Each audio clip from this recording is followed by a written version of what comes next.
Hi, I'm Angie Pontani, the burlesque superstar who has spent the last 20 years shimmying and shaking around the globe. I've performed in showrooms, ballrooms, small rooms, and big rooms, every room except a mushroom.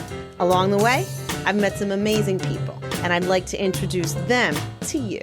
Together, we will pull back the curtain to reveal what really happens behind the glitter, feathers, and tassels. So join me for the bump and grind.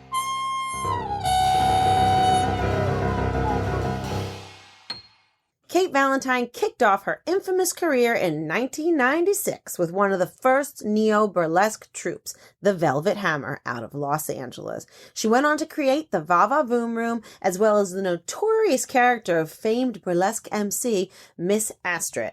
From being part of the emerging scenes in both Los Angeles and New York City, Kate had a unique front row seat to the burgeoning burlesque scene, and she dove right in, not only appearing in some of the earliest revival shows, but by creating the Va Va Voom Room, which was a New York City staple show and a training ground for so many emerging artists. She has truly cemented herself as a pioneer of the neo-burlesque. She has toured the US and Europe, hosting shows and festivals, and this is my favorite, she even helped Tora Satana glue on a pair of pasties backstage. So if that's not showbiz, I do not know what is. Please welcome to the Bump and Grind, Kate Valentine.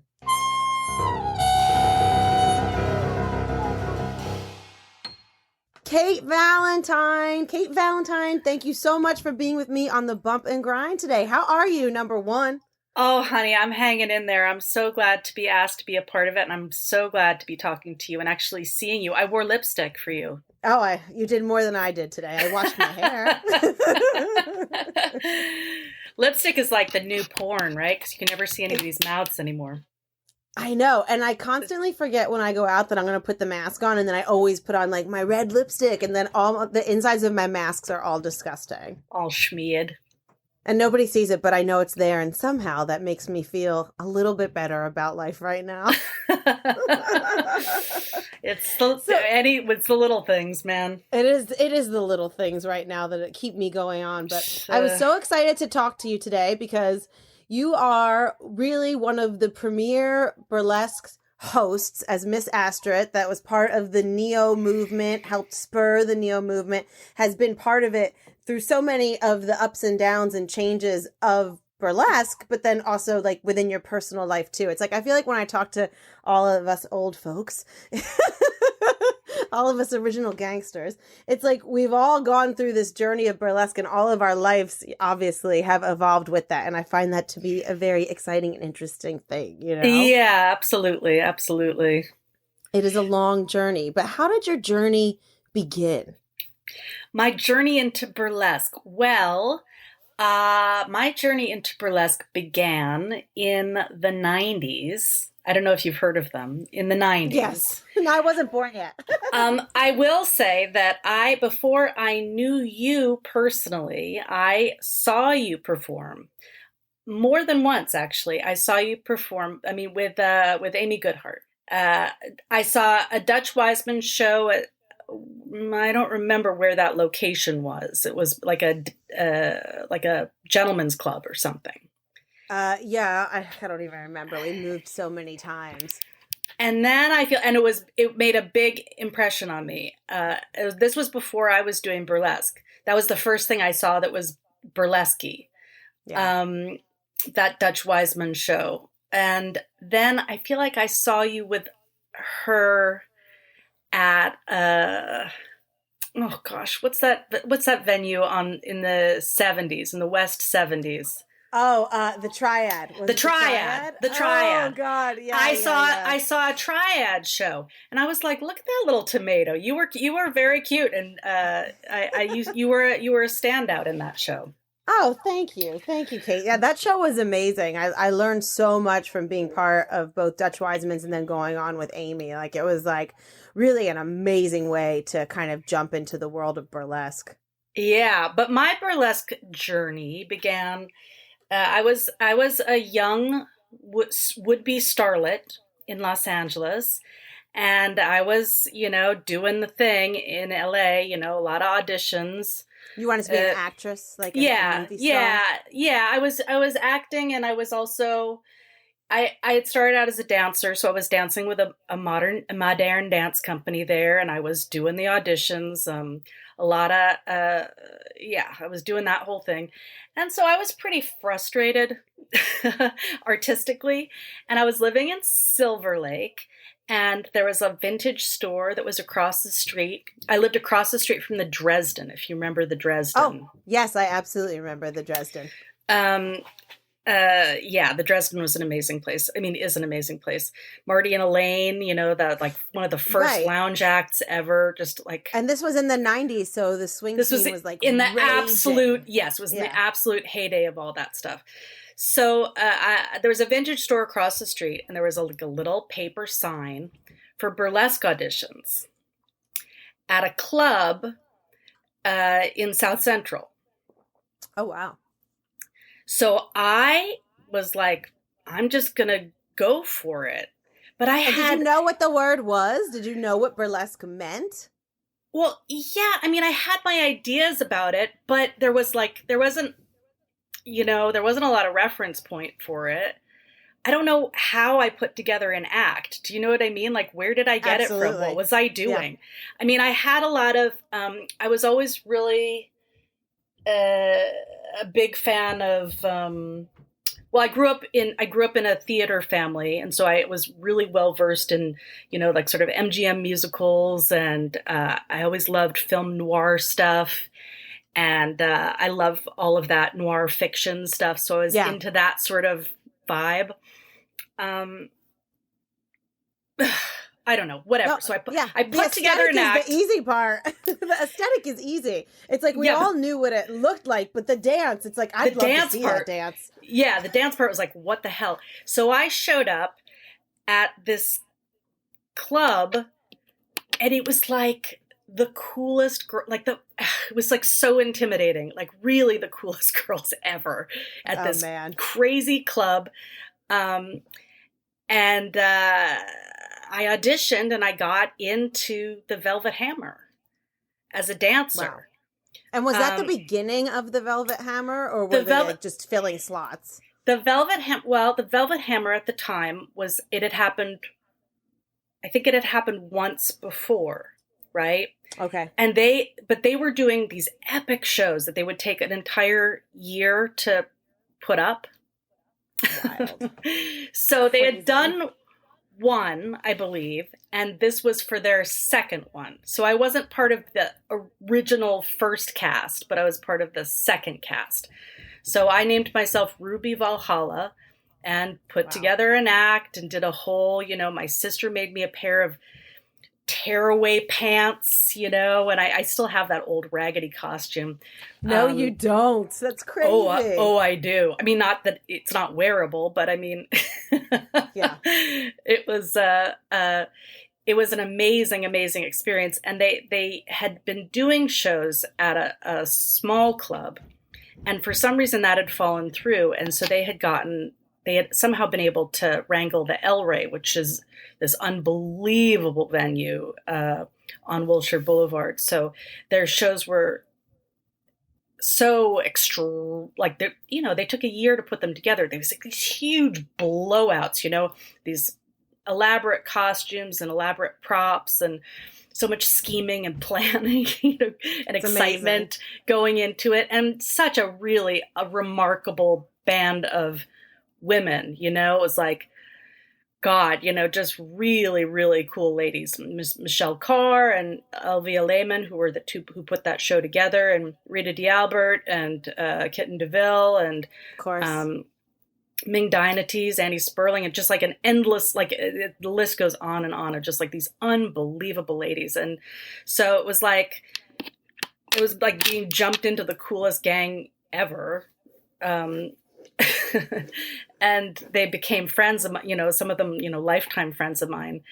And it was just rad, because it just felt like this new universe, was exploding of like all the possibilities for it artistically. And then sort of there was this other element that felt, like there was no agenda behind it. So this is all sort of after the fact, but it was really nice to be in spaces full of women who were owning their own sexuality and defining their own, like it was, everything was on their own terms. You know, their aesthetic was very, like, a lot of them came from music backgrounds and punk rock aesthetics. So there was this really rebellious sort of vibe to it. And also it was just at that time, you know, in my early 20s, you know, it was really refreshing to be with a group of women, a lot of different shapes and sizes. There was never any of that like negative female vernacular that women so easily fall into. It wasn't like, oh, you know, there wasn't any discussion about, there wasn't any negative body shit. It was just like completely, that just was not part of the conversation. And it was really liberating. Energy. Yeah. It was really liberating to be in, you know, with a group of women talking about things other than, you know, people's negative body image. Yeah. Well, I feel like it had that raw energy, especially in the beginning where it was kind of conquering all these bold subjects and issues and ideas without speaking a word, you know, and it was just so powerful within that and so wonderfully organic. It's hard to put into words, but experiencing it and being part of it was like magic. Right. So I'd been involved with that kind of aesthetic. Like I for, you know what I used to do in the 90s? I had a zine. I had a zine called... Oh, girl. Yeah, called Pulp Magazine. And so it was all like noir fiction, and there was a nearly nude centerfold. And so it was all like that kind of adjacent stuff. So you were perfectly suited for it. When you found it, it was kismet. You'd already, you know, been in that world in a sense, at least visually. Yeah. I mean, it keyed into a lot of stuff that I was into. What was Ruby Valhalla's vibe? Like, what was her energy? Well, it was very like a wildcat kind of.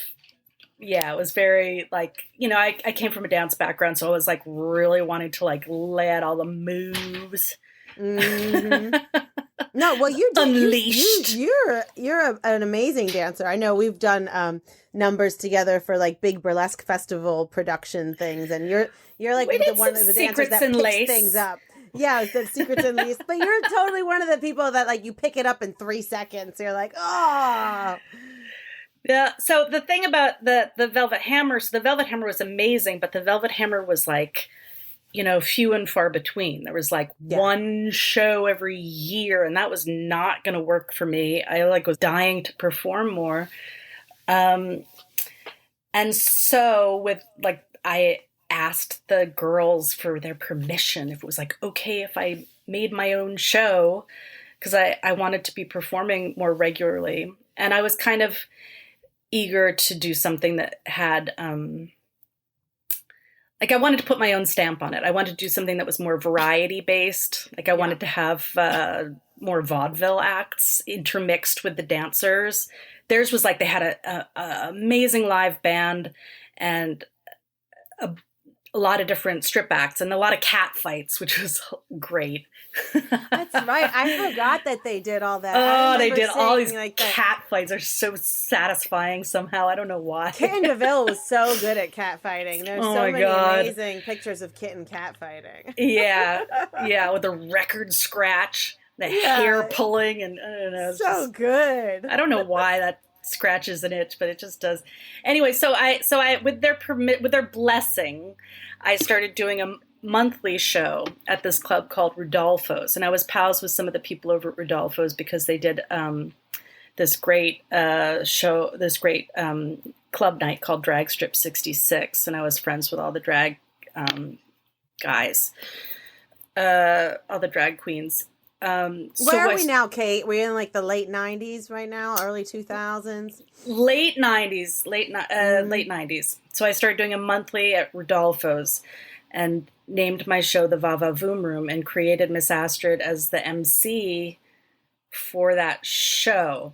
Because to be honest, like I mean, I was a dancer and I loved I love dancing. I really love go-go dancing. But It's so fun. I don't think I was built to be a stripper necessarily. What I really wanted to be doing was playing weird characters. You know what I mean? Like I wanted to, I think when you start out as an actor, at least for me, I'll just speak for myself. As an actor, I didn't want to be myself. I just wanted to and when you're auditioning for film and television, you're doing like a version of what people decide that you are, right? Yes. So I was like the young mom, I was like the wacky best friend, I was like this and that and the other. But yeah, what I wanted to be was like so at that point, like what I really wanted was to have a wig and a shitty accent and like a whole, you know what I mean? Like I was like into doing something pretend. Yes. And but I did it really in a vacuum. Like I didn't have any role models whatsoever for emceeing. I had done sketch comedy, but I had never done stand-up. Like I just really like stepped off of the ledge with that one. Like I was How did you prepare for it? How did you arm yourself to get in out my there? bedroom, in my little bedroom in Los Feliz? I'm like, I hope this is funny. I don't know if it will be. You know what I mean? Like I really like just took a risk with it. So I mean, Miss learned Astrid on the job. She's a bold character too. I mean, she is so calculated and precise and just such a powerful figure. Was she that from day one? Was that the vibe of Miss Astrid from day one? I think so. I mean, she was severe. Yeah, she was severe. I don't know. But like so many cool people were in those shows right from the beginning. I mean, all those Velvet Hammer people came with me. Plus, like Christopher Wonder was in the shows. Wow, Wonder. Yeah, Selene was in the show. Selene was Christopher Wonder's assistant, magic assistant. Oh, that's amazing. In those early shows, yeah. So there's just like a really, really cool group of people that were involved in those monthly shows. Well, I'm sure everyone was thrilled to have an opportunity to have another gig within that. Yeah. Right. Like within that genre. Yeah. And it was a funny little, like I think Miss Astrid and also some of the other acts were meant to sort of make fun of America. Well, she has a beautiful disdain.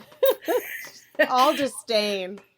But I mean, how about how jingoistic Americans are, with their sort of exoticizing of other cultures. That was such a big part of like that MGM musical system. And, a lot of that stuff is, considered racist. But I think that it was meant, it had a innocent curiosity about it too. It's like, it's a small world after all, that kind of people who couldn't afford to travel that often and didn't really know what it was like to be in other places, this kind of American fantasy of what it meant to be from somewhere else, so it kind of like Marlene Dietrich and, all the Josephine Baker stuff and all of those big Busby Berkeley numbers with different ethnic veneers placed on top of them. There was a group of ladies who did this act called the International Girls of the World. Wow. Sort of like that idea. Was all. Wait, was this within your show that they did this? That was like a big showgirl act, group numbers. That's amazing. And how did you curate the show? Like, how did you pick the performers? Did you have a concise vision of kind of what you wanted to put out and balance out on that stage? Well, yeah, I mean, I worked with the people that I knew, but what I think probably one of the things that I've loved the most in my burlesque career is the ability to the producing part's a bit of a drag, but the curating of a show was something that I really, really enjoyed in the years that I was doing the Va Va Voom Room. I loved that, putting the show together and thinking about the arc of it and trying to, somehow control the flow or the feeling that the audience would have when they came to see it. Yeah. I feel like too at that time, and I don't know, you have to let me know if you feel the same way, but I feel like it was such a raw time. It was such an energetic time that the performers were so individual. Like I feel like now a lot of performers, we inspire each other. It's a lot of the same vibe. I feel like at that point everybody was kind of like, just throwing like rocks in the stream, just like doing what they want. And and with that you got a lot of really different crazy stuff. Like everybody was just experimenting, and I'm sure there was like a lot of duds, but there was so much magic that was happening because there was no bar really. Everybody was like, let me just try this, let me just try this, let me try Absolutely, absolutely, absolutely. Everyone's just like throwing it out there.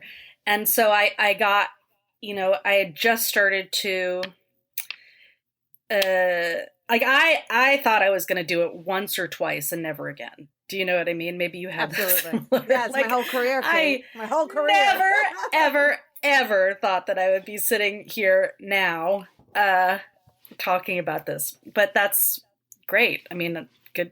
It's great. It's just shocking. But not too long after that, I moved back to New York. I'm an East Coast What girl. made you come back to New York?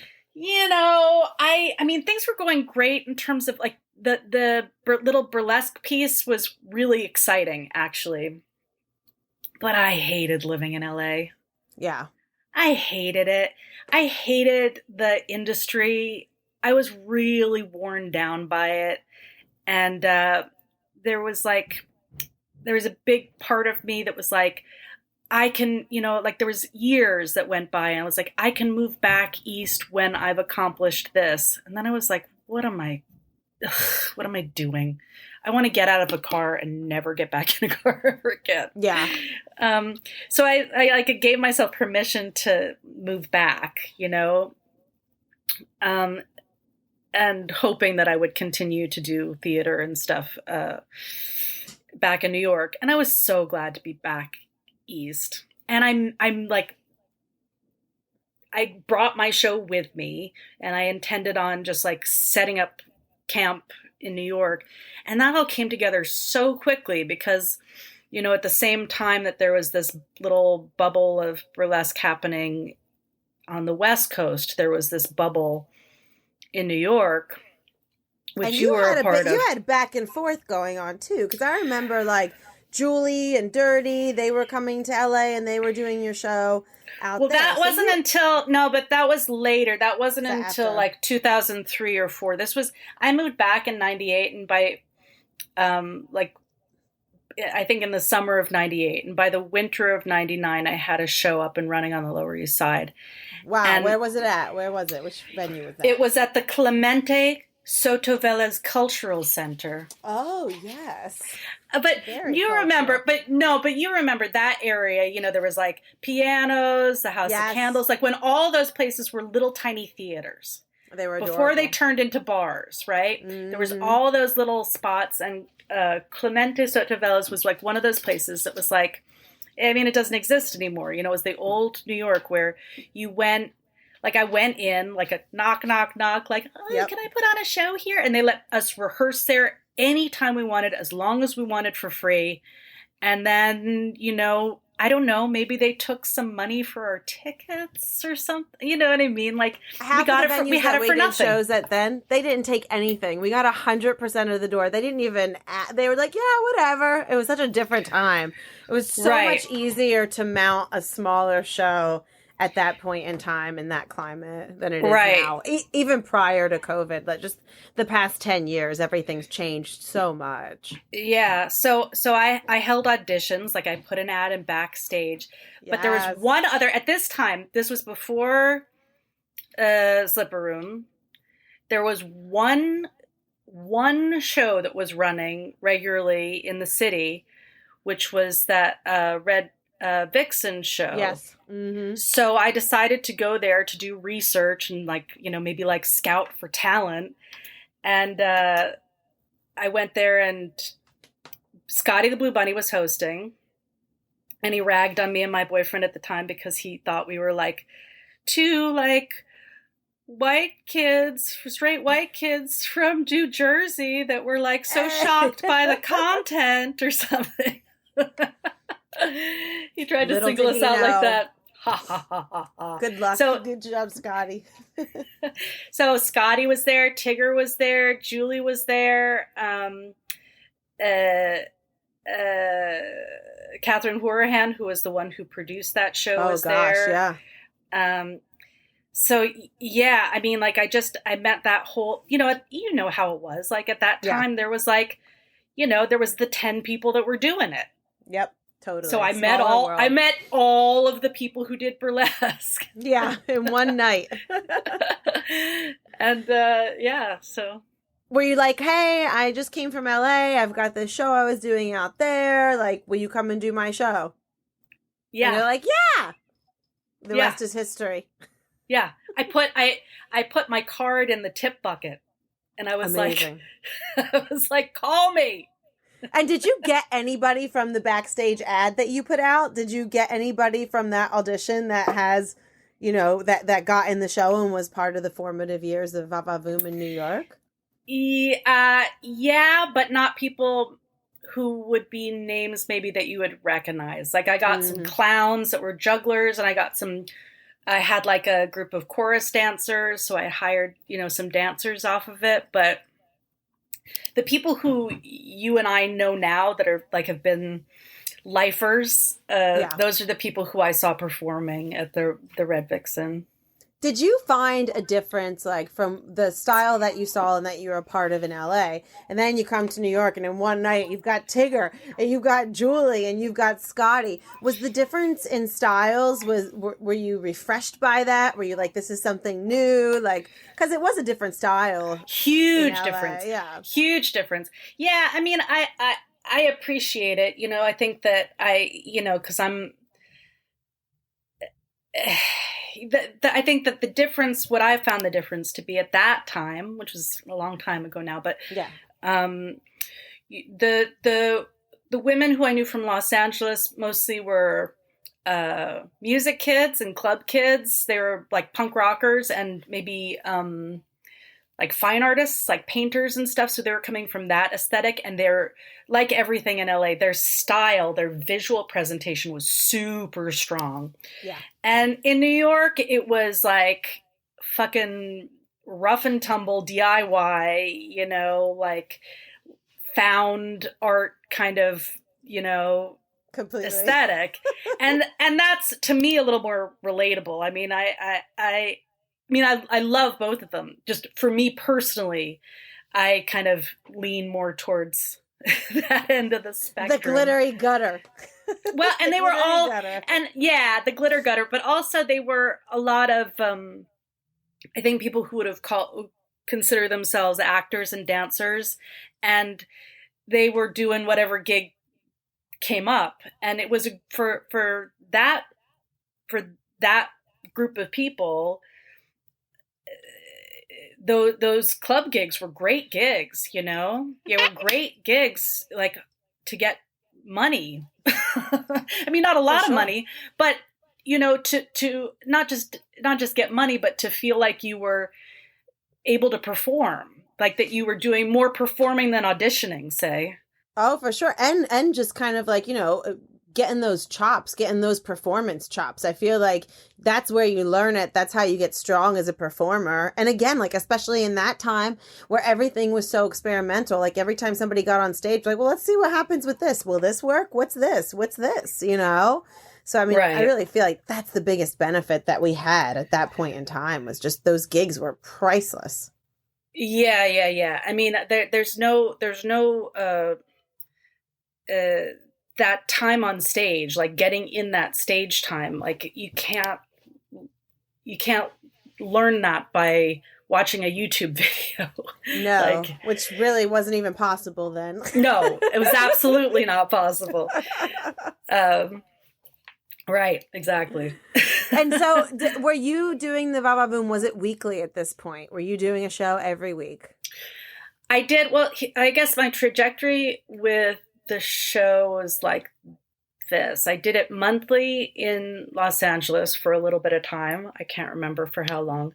And then I moved to New York, and I did like a series of more like theatrical runs of little scripted shows. I did two at Clemente Sotovella's, and then we moved to Show World. Oh, yes. Which was crazy and really funny, because Show World was, Show World, for those of people who don't know, was a porn, like a strip club in the old Times Square.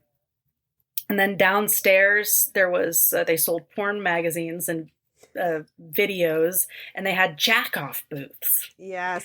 And what Giuliani did was that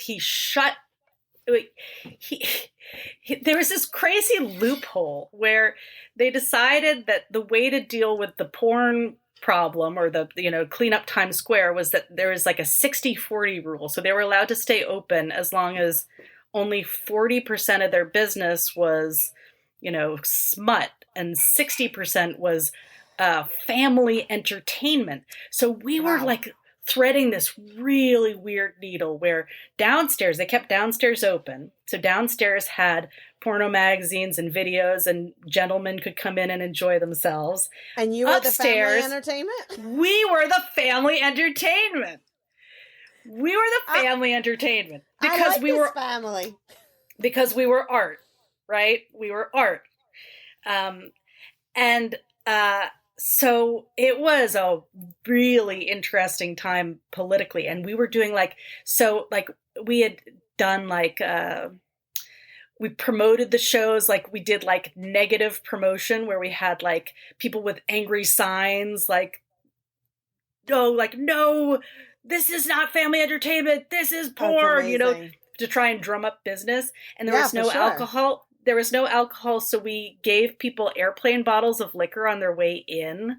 Oh my gosh. With the price of admission. And every once in a while we'd get a tourist, in a raincoat, looking for something sexy, and they wouldn't stay for the whole show. They didn't know about the 60-40 split. They didn't know they were at a family show. They were like, not that kind of nudity.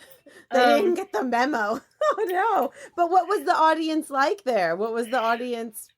Well, vibe? Again, talk about the olden days. Yes, it was one of those things that could only happen in a certain period of time before the internet was what it is, because people learned about it by word of mouth. I don't know how we promoted it however we did. We made flyers, but at first, sometimes there'd be more people in the cast than there were in the audience. Of course. And by the end of our run there, we would let people sit on the stage, because it was so crowded. People just heard about it, And afterwards we'd go over to Siberia. Do you remember Siberia? Oh, Siberia. I love Siberia. My dream bar, Siberia. Siberia was I don't know, depending on your personality, either the best place you've ever been or probably hell on earth. But it was it was the best. You walked down the subway stairs, and there was a secret door of what used to be a old man barber shop. But then you went inside, and it was the end of the world, right? There was no windows. It was disgusting, with graffiti and dirty old couches and great pinball machines and great jukeboxes and so weird fun. company. Anthony Bourdain used to hang out there, and all these rock and roll kids and strippers, and just that was a great bar. That was place. A great bar. Oh, I haven't thought about that place in a long time. God, that place was super. Anyways, it was like that. It was at that time. It was just a heyday for all of us. It was it felt like we were we were doing something amazing. We were in this club together and on this artistic adventure together. Well, and creating an audience for it too. It's all that time, all those shows were, training the audiences for burlesque shows in this era, because people had no idea. It was so new to audiences. I just remember the audiences being like, wait, what's this? Who are these people dancing and smiling and stripping, and they look happy? Wow, right. What's happening? So it was really training that audience. Yeah, and I don't know what this part of my personality is, because I'm pretty different from Miss Astrid, but boy, I loved those nights when there was very few people in the crowd, and they didn't know how to react. And I just drove it into the ground. Oh, yeah. You know? Like, I wasn't trying to, like, I wasn't like, hey, everybody, you know? Right. I can't hear you. I was like the opposite, you know? I was like the death note, like, just like. But that's my favorite thing about Miss Astrid. It's like all burlesque hosts have, hey, everybody, have you ever been to a burlesque show? Let me hear you cheer. Hey, where are you from, buddy? Where are you from? Miss Astrid is just terrifying. And I think it just takes such fotch for you. Like, she has pauses. She pauses on stage while she, like, looks for her next victim. Like, it's just scary. But it's the horror that I think the audience is just, like, on the seat of their pants because they're like, is this woman going to kill me? I love it. Well, it's a funny, I mean, two things about that. One, I've learned a lot about human nature in this really perverse way. Like, people really love that. I don't know. There's something about it people really respond to, and they really want to, like, get approval. Like, it's like this, I don't know. I mean, it's wrong, but it's interesting. Well, it's but kind also, of like, you know what they say, like, well, you know, like with kids, they're like, don't yell at your kid if you want them to listen. Whisper to them and they'll suddenly listen. I feel like that's like Miss Astrid. Like, it's like you're not beating them over the head with it, so they want it. They're like, what is it? What does she have? What is her whisper secret? As a performer, your urge is always to do more. Like, if you feel like you're not capturing people's attention, you're like, now I'm going to do the splits. But really, if you can manage to stay still for a second, boy, does that get people's attention. But it's so hard and terrifying. But I mean, I don't think, Miss Astrid has a strong taste. She's not for everybody, and that's fine. But I think in the context of burlesque, the reason why it works is that most acts are like on 11, right? And so I feel like for me, part of the choice about Miss Astrid was that, if the whole show is going to be like da da da da da da, you kind of need a downbeat somewhere. Yeah. Otherwise, you're just exhausted by the end of it. It's a clown car. Right. And I love a clown car, and I love the energy of burlesque, and I love the homemade quality of it, and but I think it can use sometimes, musically a little bit of a downbeat. I think so too. It engages the audiences, and from what I've seen, and we've done a lot of shows together. I remember when you used to come and do choreo, and I would just be I still laugh at some of your jokes. I'm like, like Miss Astrid's so funny, and I just love the way that the audience responds to her. Did you ever think about making other characters, or did you just lock with Miss Astrid and you're like, this is my big burlesque gal? Well, I mean, I have done other characters for other stuff, like I had a show for a number of years called the Baby Daddy Show. Oh, I remember that. I had a character for that, and I had this kind of like sex educator character named Betsy Bixby Wheat. Like, I've done other character stuff and I've done other acting stuff, but for the purposes of emceeing, I feel like I locked into something that works. Yeah. No, for sure. And so definitely. I'm like, why? Don't yeah. I feel like that works for that. Because I started out, wanting to be a performer, but I definitely didn't think about being an MC. You know what I mean? Like, that wasn't on my list of things to do. No. And like the closest thing is probably stand up, because it's not, I came from a family of performers, I came from a family of actors. I know what that was like. And I was drawn into that. And I think actually, my early memories, my dad was an actor as well. And, I got to be, it's funny what pulls you in, right? Yeah, I don't know what got you, how I'd be curious to hear what got you in. I don't even know. But there was, but I mean, some people, some people like Tigger was saying on your show that he just was, he was the only performer in his family, Yeah. right? I came from a family of performers, so Which is so unique and so cool.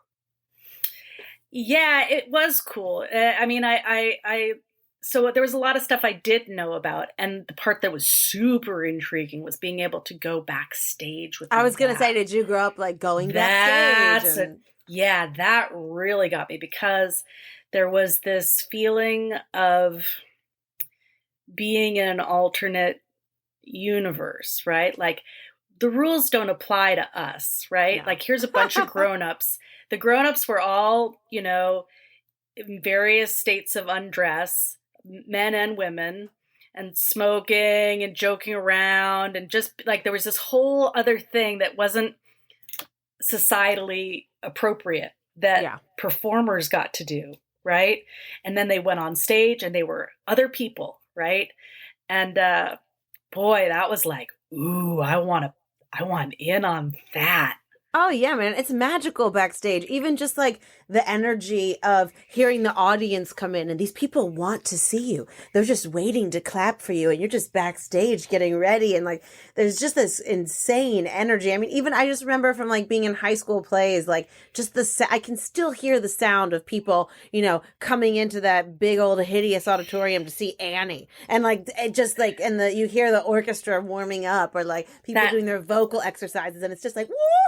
I love it. That anticipation of the whole thing. And it's interesting, because I think that the burlesque audiences are really divided. I mean, not burlesque audiences. The world of burlesque is evolved in neo-burlesque. First of all, I mean, neo-burlesque and burlesque are so different from one another in terms of the reason why the women are doing it and the relationship to the audience. I mean, all of that, I feel like there's been a lot of fantasy and romanticizing on our parts about what the stark reality of what burlesque is very different from these romanticized versions. And neo-burlesque has this whole patina of feminism, that may or may not have existed. And then within burlesque, neo-burlesque, there's so many different like schools of thought about it, or reasons for getting involved, or people's motivation for being involved. But I feel like they're kind of like the theater kids that are like, wanting to be entertaining the audience. Yeah. And then there's this kind of carny and strip club aesthetic, was like where the audience is like a John. Yeah. Right. You're trying to like sucker, see how much we can get off of the audience, right? See what we can get. It's like a transactional relationship. So that's a kind of interesting. Which one are you, Kate? Which one are you? Well, I feel like I have to be. I have to think of the audience as people I want to entertain. Otherwise, friendly faces. Otherwise, I would be too scared to stand up like without a net like that with the emceeing. I certainly came from this like, it's about a communication, a human communication. It's about love. Yes, making that connection. Yeah, I think I'm totally a pleaser. I'm just like me, clap for me. I want to make you happy. I'm dancing. I love you. Yeah. And now in the world of COVID. Oh, girl. Now I'm just, please somebody clap for me. Please, anyone? Well, it's interesting to me to see how I feel like creativity is kind of like water. Like it finds its way. Like even if you don't, you can't, obviously performers want to perform. People want to be on stage. But if you can't do it, your creativity finds another way out. Like it's not going to you're not going to not do it. Like here you are with your podcast, everyone is figuring out ways to live stream stuff and do videos and do some way of some way of expressing themselves. Something. So I think that's hopeful. I mean, Well, you can't stop people from doing their art. No, art like will you not said, be stopped. It is like water, and you find your way and you go with it. But I do feel that it has been, it's just been such a crazy time. And to have our lives as we know it kind of just taken away from us, and to have to reinvent and to have to learn things in this technical world on the computer, which is, for me, the whole thing is about that connection with that audience that I want to please. I want them to love me. And then when you take that away and everything is on this screen, it's like relearning a whole new skill set, recalibrating your expectation, the give and the return. It changes everything. And that is definitely a challenge, I think. Yeah. No, I know. It's really daunting. But it's part of the growth as well. I mean, what's the other option? Wither on the vine? I'm not going to wither on the vine. That's it. I'm not going to wither on the vine. If I got to be over here making Super 8s and sending them out to people, I will. And kids, that's a film that they used to use in the olden times. In the real olden times. Seriously. But I want to go, speaking of change, when you decided to stop producing the Va Va Voom Room, to stop doing that had to be a big change. That had to be a hard decision. You work so hard on something, you produce it, you create this whole scene, you become part of the whole renaissance in New York of this style of entertainment. I mean, I have a hard time walking away from anything. I would hold on to the Titanic as it sinks to the bottom of the ocean, because I always believe. Was it hard to let go of? Yeah.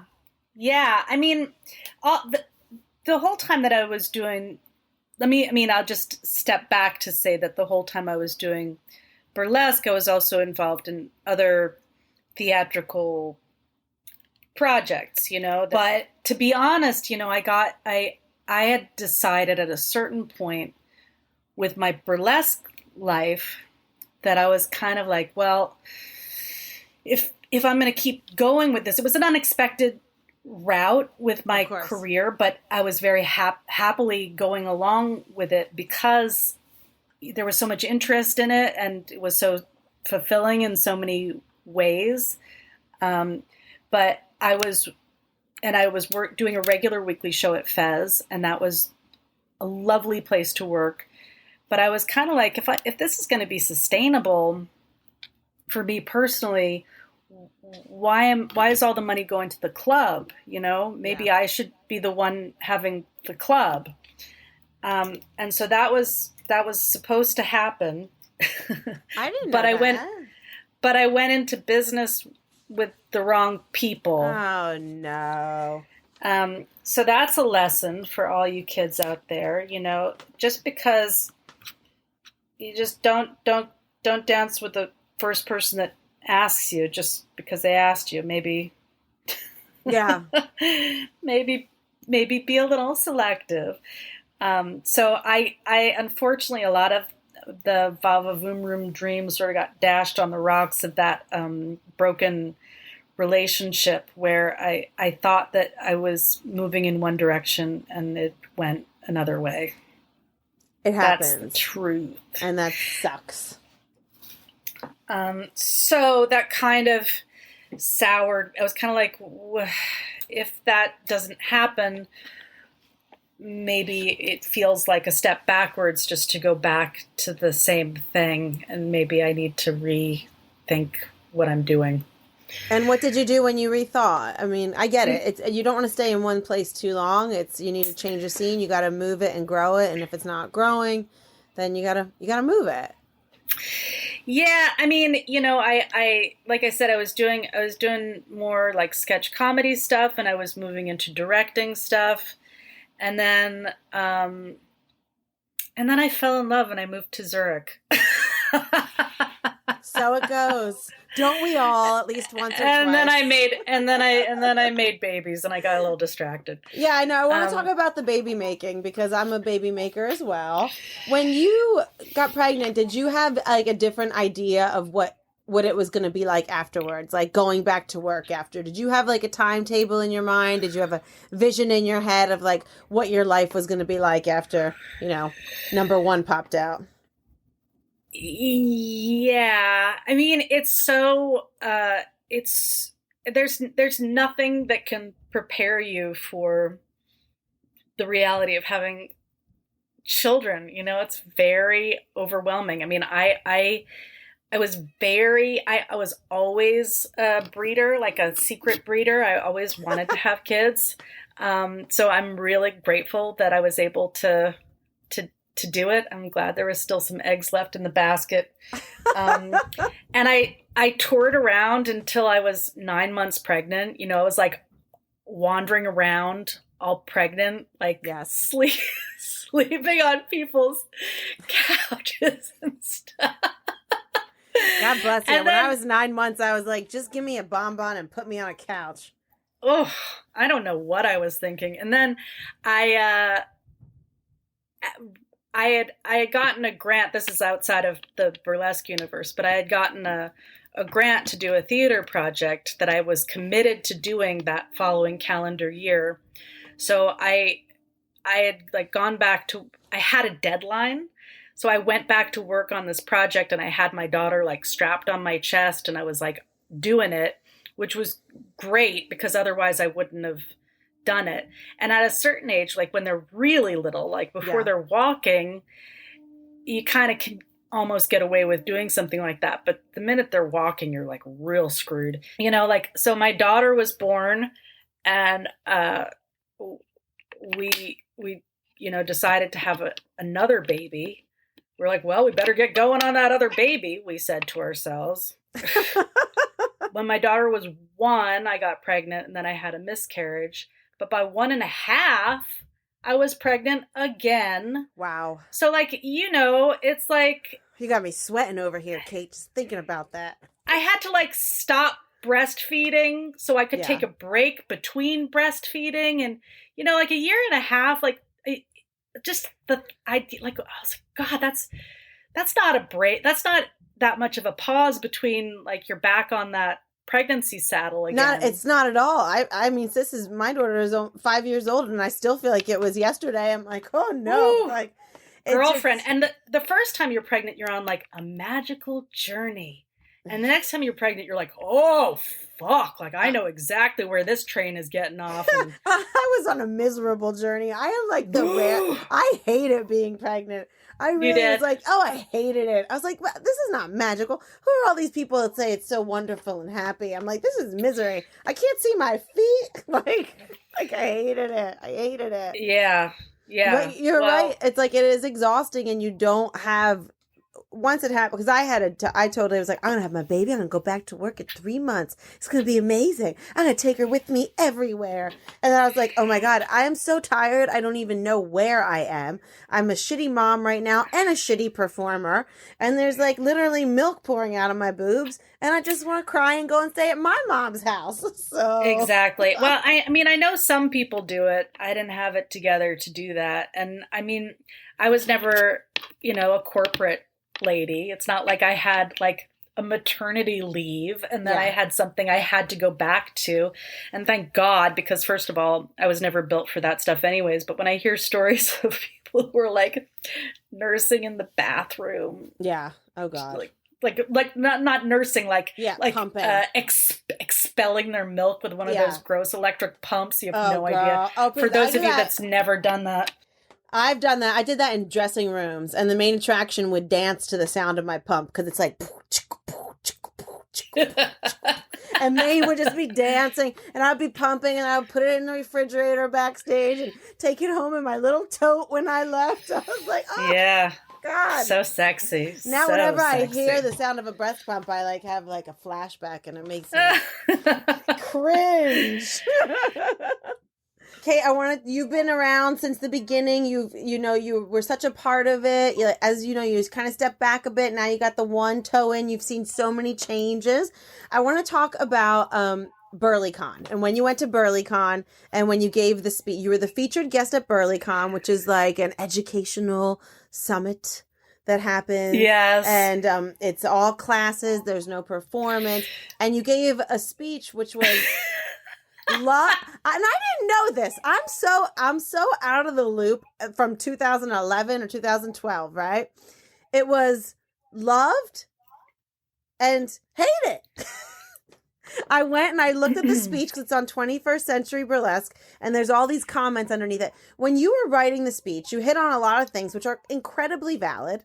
Competition, the snake eating its head, you know, hobbyists and professionals and the line within, pay. I mean, these are all valid conversations. Did you know you were like in the hay pile lighting a match?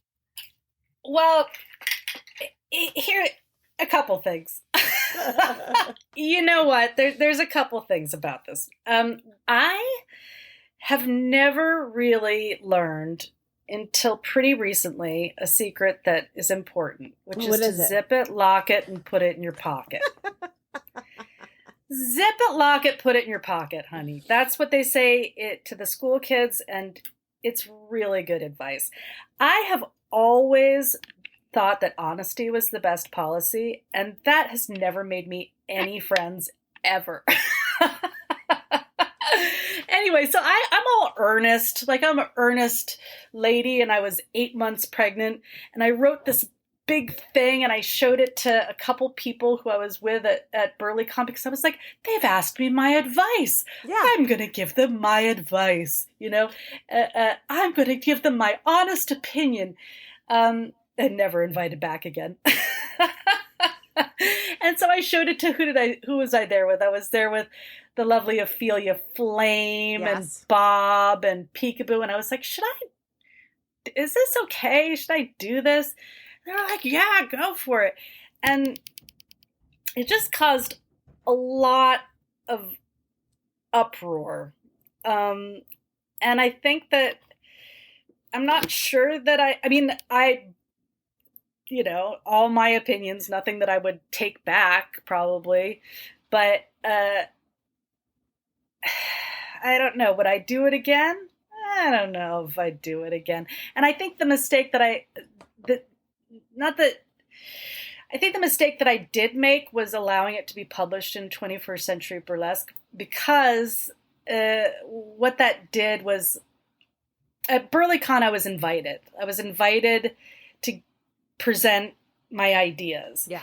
But once you put it in a different forum, like that just gets put out to an international audience, it amounts to unasked for advice. And I've always been of the opinion that you should only give advice when you're asked for it. It's very New England of you. So I kind of think that, you know, people were like, you know, screw you, lady. Right. I think that the main thing that I don't know, people got very fixated on feeling like I had offended. People got defensive about whether they were professionals or amateurs. That was, I think, the thing that people got most upset by. And I'm not sure that was the main thing that I was hoping to talk about. I was kind of trying to think about the longevity of burlesque as an art form and how it could potentially go more mainstream, because I had lived in the modern dance world, which is kind of an echo chamber, and it becomes kind of only relevant to the people who are participating in it, only of interest to people who are participating in it. And I was concerned that burlesque was kind of going in that direction, because there was maybe not that much curation or not that much rigor about what it was. But I don't know. I mean, in the years since, I feel like burlesque has gotten, I see a lot of great performers. I see a lot of people doing interesting things. You know, just when I think I've seen it really, really, really, really seen it all, someone does something that surprises me. And I appreciate that it's gotten a lot queerer, because I think that some of the things that I find problematic with it are about, you know, issues of sexism. And so I feel like the audience continues to not be necessarily like a male heteronormative gaze, and I appreciate that. I don't know. What do you think? I think, well, I'm like 8 years late to the party, but I went and I read the speech, and I thought that you hit upon a lot of great things that were really important, and I think that are still relevant. You're talking about pay and the issues that you have of, you can be a headlining performer, but you want to work. So you might, take this gig for like a beer and a cheeseburger and $25, but then does that do something to the infrastructure of a pay scale? And I think this problem always exists. I think it exists within any genre of entertainment that can be in a nightclub, in a bar, in a corner, or, on a giant stage. And it does exist. I have no idea how to fix anything, but. Well, I think that I don't know, maybe it's your background or, where you came from, but I think that you've always been a pretty good business person. Like, you've had some good business sense, and, I can't say that I ever have. I've just been like, oh, I like this. And I'm just sort of like, I'm never good at having such a good game plan. Yeah, I think I've been really lucky that like I grew up, I come from a family that, since they came over from Italy, have always just opened up their own businesses. It's like restaurants or like little like deli kind of things or something like that. So it's like, I did really learn a lot from my mom and dad about the business side of things when it comes to having a small business, which I think being a burlesque performer, you are your own small business, So I did learn a lot from that, but it's a tough one. But I when I read your speech, I thought there were a lot of great valid points in there, and I was like, where's the controversy? And then I saw at the bottom all the comments, but I missed it the first couple of times I looked at it. I don't think I've actually read all the comments, but maybe that's for the best. Did that stress you out? Because I would be like, again, that would be my non-New England Italian. I would be like, ah! I'd go crazy.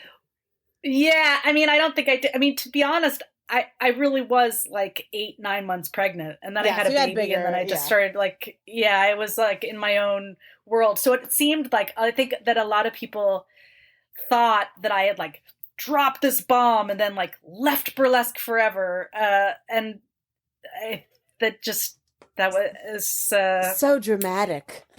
Not really, wasn't really my intention, or wasn't really what happened. No.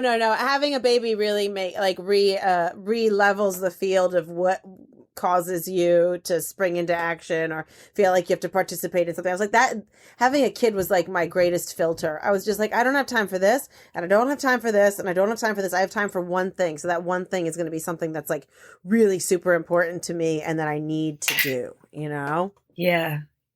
Yeah. I mean, it's true. It's like, even this horrible pandemic, I mean, the one thing that you can say is that it makes you recalibrate your priorities, and, there's nothing, you got one thing to deal with, that's it's been pushed to number one, it really makes it clear what you want to do and what you don't want to do and why. You know what I mean?